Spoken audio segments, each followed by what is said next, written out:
welcome back to another video. And in this video, guys, I'll be showcasing my day 1 builds for Crota's End contest mode. So without any further ado, let's get this started. So in this video, I will be showing off the various loadouts I will be taking into Crota's End, and no, I do not have a set raid team to do this with, so I'm just gonna find an LFG group that is gonna be doing it from a fresh run, so that's what I'm gonna be doing tomorrow. But for this video, I'm gonna be showcasing my loadouts. So since they're gonna disable Banner of War for contest mode for 48 hours, I'm not gonna showcase my strand build because they're gonna disable this aspect right here. Yeah, it's gonna suck. I was gonna bring this in to start off, but they're gonna disable it, so I'm gonna showcase my other builds I'm gonna be taking in. So for the Abyss encounter or the lamp encounter, I'm either gonna bring my solar loadout, this one, with mainly that does ignitions and ad control purposes. I'm not gonna explain the fragments like I usually do, because you already know what they do. Pretty sure most of you have these set fragments, or most of them, and you already know what they do. Ignition and Scorch is what I do for the solar build, plus healing and restoration. Anyways, yeah, this is the aspects of fragments I'll be taking in. I'm gonna take this in. I may take Sunshot in as a backup, because I already know people are gonna be using Sunshot for Scorch damage and whatnot.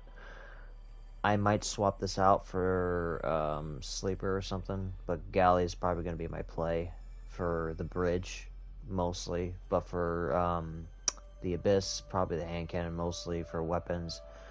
And for my super, I'm gonna run Burning Maul, because why not? Sure, restoration won't be viable, but still. Or I'm gonna take in my stasis build for the beginning part, or the lamp part, so that I can freeze them. Don't ask why I have this on here. I couldn't find a stasis energy weapon, so this is what I got. But yeah, I'm gonna take either my stasis build, my solar build, or my raid build to blind the Thrall, because this is gonna be a lot of Thrall coming, so I'm gonna be prepared for that in terms of blinding them and whatnot.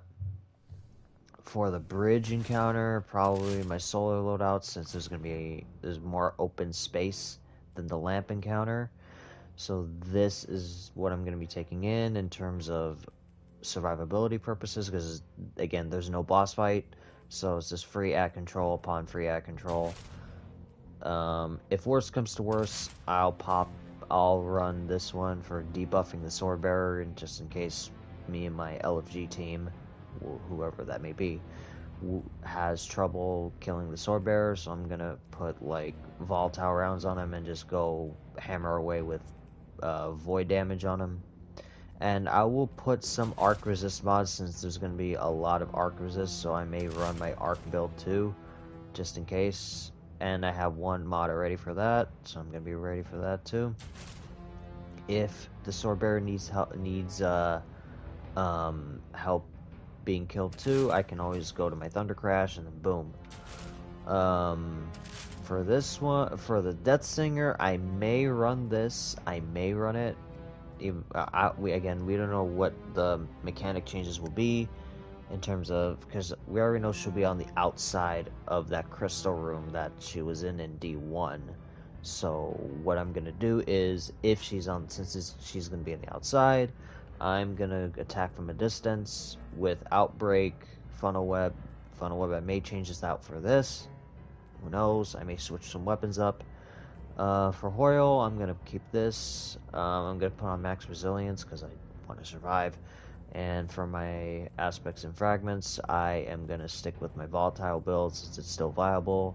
Put on Vortex Grenade and all these other fragments. Yep, these are what's going to help me, plus my bubble. If worst comes to worst, if they need blinded, I will run this. Helm of St. 14 with this. If worst comes to worst, I will run this again.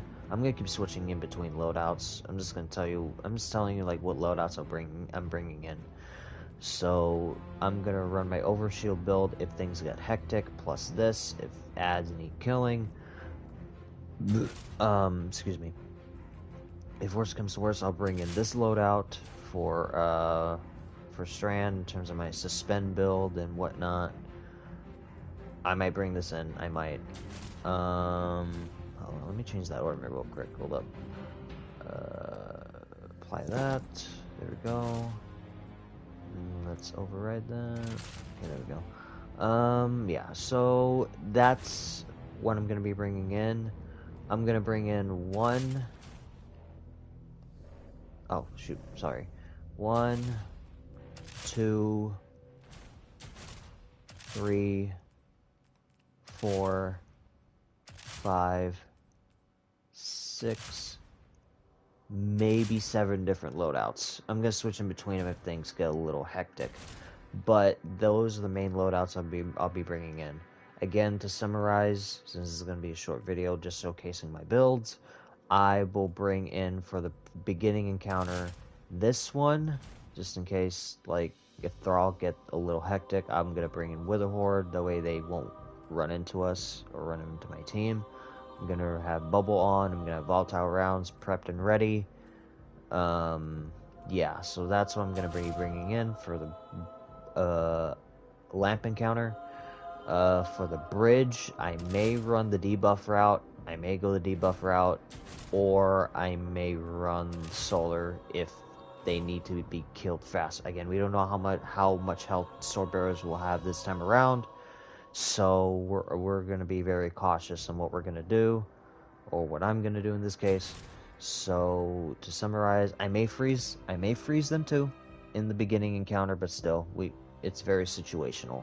Every contest mode raid in my eyes is situational, so that's what I'm going to be bringing in. So I'm going to start off for sure with this one, so that we'll have an opening advantage for Crota's End, because I really want Necrochasm. I never had it in D1. It's a perfect time for me to get it in D2. So that is the loadouts I'll be bringing in, so that we can survive. Again, I don't know what my LFG team will bring in terms of loadouts and builds, but we'll see. So that'll be it for my showcasing of my day 1 builds. I hope you guys found this video informative, and I will see you guys in the day 1 raid race, and good luck to everyone who is competing. Peace out, fellas.